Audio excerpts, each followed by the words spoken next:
All right, so I think you were the one that wanted some trolley stories. Yeah, love those. Well, look, so in sales we get all sorts of people. You know what I'm talking about? Yeah. Like you just told a story about how you had a client die and then appear in your dreams asking for his delivery. Yes. I don't have anything like that. It's insane. Does that happen often?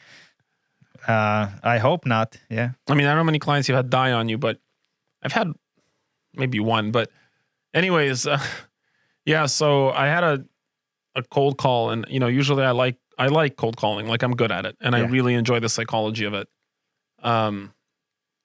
And I built a big part of this company like cold calling, like just calling guys and booking meetings. And I would challenge anybody on the phone against me. Like that is my territory, that is where I piss. Yeah. Anyway, so I called this guy one time, and I remember like usually guys are very compliant with me, or I condition them to be compliant on the phone. And this guy is just like a douche. Like, hey, why are you calling me?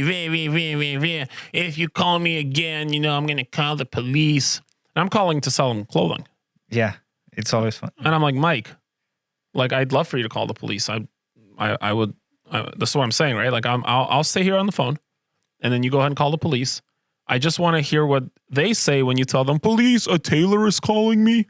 I want to hear them laugh at you, and I'll laugh too. Yeah. That's what I said. Yeah. The guy's like, well, man, you're calling me, man. He's just getting like more crazy, right? And so I have a prepared line for everything. I'm like, Mike, you're, and I've been waiting to use this one for a while. I'm like, you're very upset about a tailor calling you. Did a tailor molest you when you were younger? The guy's like, man. So anyway, so he just goes like a douche, just yakety schmackety.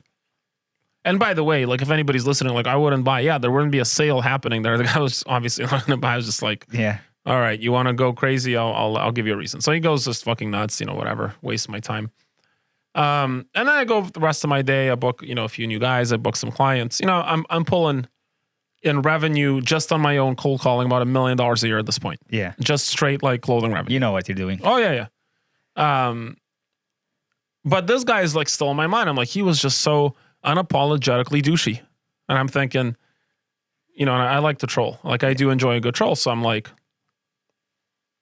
all right. So as I'm calling, I use LinkedIn quite a bit, like to find prospects and stuff. I see, I don't know, just comes up on my feed. It's almost just like planted for me there. There's like a Down Heroes Association. And this was some kind of a foundation on LinkedIn that recognized people with Down syndrome. Okay. For like their accomplishments. Nice. And that's very sweet. Great. It's like, that's a nice thing. Yeah. And I had a friend actually that her job was like placing people with developmental disabilities into jobs. Like it's a very rewarding career for her. She's like kind of a caring kind of a person. I was like, that's very nice. And then of course my mind goes to work and I'm like, what if I nominate this guy as a Down hero? Okay. So I went on their page and I tagged him, and he was like, the funny part is he's like some director, associate director at some bank. Yeah. Because I'm calling a lot of bankers and stuff like to sell clothing. And I tagged him and I'm like, hey, I'd like to nominate, this guy as a Down hero. Yeah. And I guess they don't get a lot of write-in requests because the audit on the submission was clearly not performed at all. Yeah. Because no later than the next morning, the freaking organization tags him on their page. Yeah. And they're like, we'd like to recognize a Down hero. Yeah. Nice. And I'm watching this the next day. I'm like, this is going to get interesting. Because then, like I'm following him on LinkedIn now, like paying attention to what's going on. He's got like a few hundred followers, and it's like people are commenting like, wow, Mike, I had no idea. Congratulations. Yeah. Like there's likes, and his network people are commenting. Good work, buddy. Yeah. The way it works on LinkedIn is when somebody likes or comments on your post, everybody in their network sees it. Yeah. So this thing's picking up heat. There's like a few hundred likes. People are like, wow, that's so great. And they're like, the bank is so good for hiring this guy, and he's a director now. This guy does my banking. He's great. Yeah, the people are just, I'm just like, oh, this is getting bigger than I thought. I'm like, I don't know what's going to happen here, right? I'm like, I'm already thinking of my defense. Like, I legitimately thought he had Down syndrome. I don't know, So anyways, and then the guy freaking like starts writing on the post himself. Yeah. He's like, guys, like, I don't have Down syndrome. Like, what's happening here? Like, please, like, it's like a great organization. He's being very politically correct. Like, this is a great organization. I really support it, but like, I don't have a Down syndrome, And I don't know if I wrote this or not. I can't remember, but I wanted to write, do we tell him? Maybe this is how you find out. Like you get tagged like, hey, this whole time we never told you.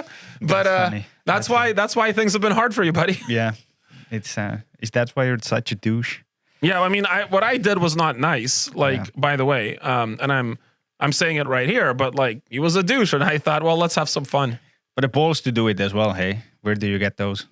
The balls? Yeah, to troll like that publicly. Oh no, You just complete lack of self-awareness and probably like a slight degree of narcissism, I think. I don't know. No, this was mostly like, look, okay, so this happened in Calgary. Yeah. And this happened, man, about 10 years ago now. And my standing in that community, especially amongst my clients, was very high. Like I just did the math. I think we got over 2,000 clients in Calgary. Yeah. And more than half of them, I'm sure more than half of them came for me, like on the phone. Yeah. And I have very good relationship with my clients. And the thing is that they know that like I'm very, very dependable. Like it's in my character to be reliable. But like if you're going to be a dick to me, like I have a sense of human decency, bro. Like if you're going to be a dick to me, like, well, then I'm not just going to be more polite to you to get you to stop being a dick. I'll be like, stop being a dick. Yeah. And if you're being like a hyper dick, then I'll nominate you for a Down Hero Award. Like, and it's one of those things, and I'll maybe tell some other stories some other times of when I've done like a troll to kind of get, a little bit, and it's never like malicious. It's just like a little bit of fun, a little bit of chaos, let's say. I've had guys that like later just gave me the nod, like, all right, man, like respect. Yeah. Like they're just like respect. Like, they know what I did. Yeah. Like the time I gifted a guy a dying horse. That's the best. I think that's my favorite. Well, that's maybe for the next video. Yeah. But yes, there is a situation where a guy ruined the sale for me. He wasn't my prospect. He came in with the prospect to ruin the sale. Yeah. And so in retort to his uncouth actions, I gifted him a dying horse. And he was not very pleased to receive this present, to say the least. And yeah. We'll get there. Maybe that's why our clients show up dead in our dreams. Maybe. Maybe Actions like these. Well, it was in Calgary, so there is like a non-zero chance that my office was on an Indian burial ground. Yeah. And then this is the stuff I'm putting out to the spirits, and then they're sending dead souls back to haunt my sales reps. Like, hey, come work for us. You want to make money?